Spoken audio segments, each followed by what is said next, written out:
వికారాబాద్ జిల్లా పెద్దేముల్ మండలం మదనంతపూర్ తాండా కొండాపూర్ గ్రామ శివార్లలో ఇసుక అక్రమ నిల్వలు ఉన్నాయన్న సమాచారంతో పోలీసులు దాడులు నిర్వహించారు. పెద్దేముల్ ఎస్ఐ ఆధ్వర్యంలో సిబ్బందితో కలిసి తనిఖీలు చేపట్టగా సుమారు 50 ట్రాక్టర్ల ఇసుక నిల్వలను గుర్తించి వాటిని వెంటనే సీజ్ చేశారు.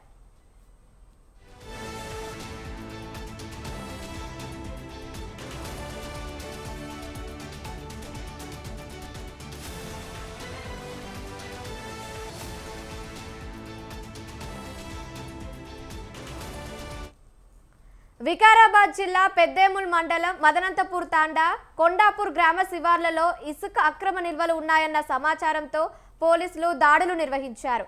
పెద్దేముల్ ఎస్ఐ ఆధ్వర్యంలో సిబ్బందితో కలిసి తనిఖీలు చేపట్టగా సుమారు 50 ట్రాక్టర్ల ఇసుక నిల్వలను గుర్తించి వాటిని వెంటనే సీజ్ చేశారు.